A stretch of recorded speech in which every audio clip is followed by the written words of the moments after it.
15 seconds in. So good, okay. 20. This is James at Jones Technical. Today I'm going to go over flow of a conventional R134A system. So everything starts at the compressor. The compressor takes the gas coming from the evaporator and converts it to a high pressure gas, because you can't have a gas going to the compressor. You can't compress the liquid. From that high pressure gas, it heats it up, so it goes through the condenser. And it's cooled by airflow or a condenser fan if you're at idle. And it cools down in the condenser to a high pressure liquid.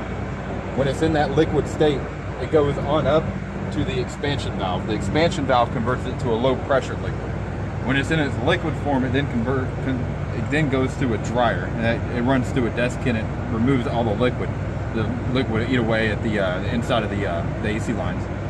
From there, it goes to the evaporator. The evaporator, when it's in a liquid state in the evaporator, it removes heat from the air, and then the blower pushes that cool air to the evaporator. So the evaporator doesn't cool anything; it just removes heat. So while it's in there, it converts back into a gaseous state after the evaporator, and from the evaporator, it goes back into the compressor and it completes the system. It's all self-contained. If you have any leaks, that's an issue. Any bad O-rings, things like that, allowing moisture in that, destroy your system. You have to replace the dryer more often. These are your service ports. Your high side here, low side on the expansion valve. The high side's a 5/8 fitting. The other one's a 7/16, so you can't mix them up. I want to take off the caps, make sure they're still there. Inspect it, make sure, wipe all the dirt off before you put any fittings on. You don't want dirt going through your system, it'll shut it down. Ruin everything. Literally the worst.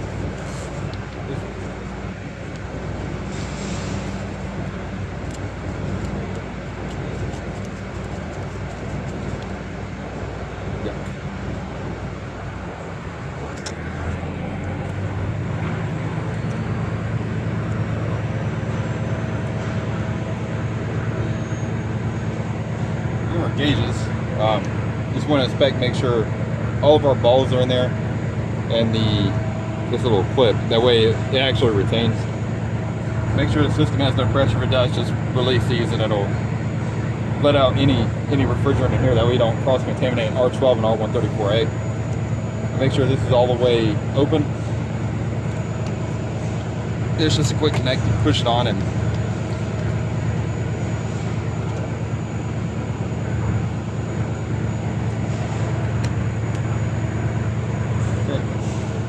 got it on. It's not reading anything, but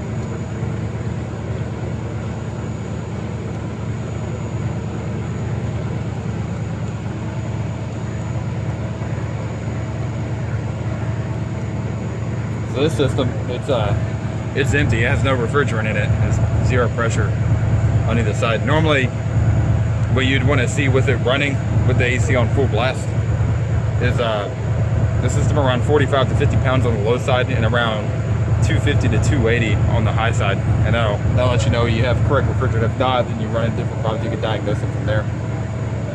Then when you take it off, you just open back up the valves. Never open up the valves with it when you go to take it off, or leave the valves closed when you go to take it off. You'll spill refrigerant, and don't tighten them down too tight, otherwise you're gonna bend the valve stem, have to replace it, and then you'll evacuate the whole system first. Pretty expensive.